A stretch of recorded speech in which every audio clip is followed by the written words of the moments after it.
ಗ್ರಾಮ ಪಂಚಾಯತ್ ವ್ಯಾಪ್ತಿಯಲ್ಲಿ ಸುಮಾರು 10 ಲಕ್ಷ ರೂಪಾಯಿ ವೆಚ್ಚದ ಕಾಮಗಾರಿಗೆ ಜಿಲ್ಲಾ ಪಂಚಾಯತ್ ಸದಸ್ಯ ರವೀಂದ್ರ ಕಂಬಳಿ ಚಾಲನೆ ನೀಡಿದರು.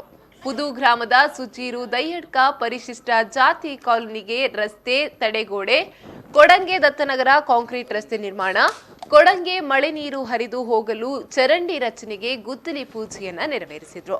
ಬಳಿಕ ಮಾತನಾಡಿದ ಅವರು, ಸಮಾಜದ ಕಟ್ಟಕಡೆಯ ವ್ಯಕ್ತಿಗೂ ಸವಲತ್ತು ದೊರೆಯಬೇಕು.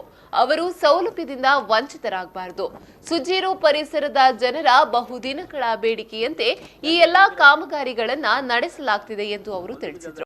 ಅಭಿವೃದ್ಧಿ ಕೆಲಸವು ಕೈಜೋಡಿಸಬಾರದು ಉದ್ದೇಶ ನಂಗೆ ಮಾತಾಯ್ತು ನಡೆದಾರ ಇನ್ನು ಜಿಲ್ಲಾ ಪಂಚಾಯತ್ದ ಚುನಾವಣೆ ಕರೆದರೆ 2 ವರ್ಷ ಹಾಗೆ ಹನ್ನೊಂದು ಪಂಡ ಚುನಾವಣೆ ಜಿಲ್ಲಾ ಪಂಚಾಯತ್ ಆಯ್ತು ಕೂಡಲೇ ನಂಗೆ ಅನುದಾನದ ಒಂದು ಬೈಜಿ ಇತ್ತ 5 ವರ್ಷದಿಂದ ಇತ್ತ ಬರಂದು ಬರ್ತದೆ.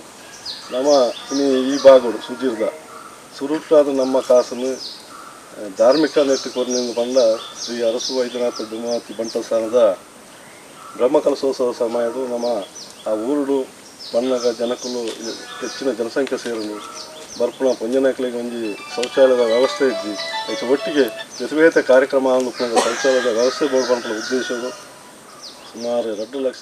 ಈ ಸಂದರ್ಭದಲ್ಲಿ ಹಿರಿಯರಾದ ಅರುಣ್ ಕುಮಾರ್ ಶೆಟ್ಟಿ ನುಲಿಯಾಲ್ಗುತ್ತು, ಮಂಗಳೂರು ಮಂಡಲ ಬಿಜೆಪಿ ಪ್ರಧಾನ ಕಾರ್ಯದರ್ಶಿ ಮನೋಜ್ ಆಚಾರ್ಯ, ಉಪಾಧ್ಯಕ್ಷರಾದ ಪ್ರವೀಣ್ ಶೆಟ್ಟಿ ಸುಜೀರು, ಬಂಟ್ವಾಳ ಎಪಿಎಂಸಿ ಸದಸ್ಯರಾದ ವಿಠಲ್ ಸಾಲ್ಯಾನ್, ಪುದು ಶಕ್ತಿ ಕೇಂದ್ರದ ಪ್ರಧಾನ ಕಾರ್ಯದರ್ಶಿ ದಿನೇಶ್ ಶೆಟ್ಟಿ ಕೊಟ್ಟಿಂಜ, ಪುದು ಪಂಚಾಯತ್ ಸದಸ್ಯ ಸಂತೋಷ್ ನೆತ್ತಿರ್ಕೆರೆ, ಮಾಜಿ ಪಂಚಾಯತ್ ಸದಸ್ಯರುಗಳಾದ ಗಣೇಶ್ ದತ್ತನಗರ, ಜಾನಕಿ, ಮಾಲತಿ ಶೆಟ್ಟಿ, ಬಿಜೆಪಿ ಗ್ರಾಮ ಸಮಿತಿ ಪ್ರಧಾನ ಕಾರ್ಯದರ್ಶಿ ಪ್ರಮೋದ್ ಸುಜೀರು ಮತ್ತಿತರರು ಉಪಸ್ಥಿತರಿದ್ದರು.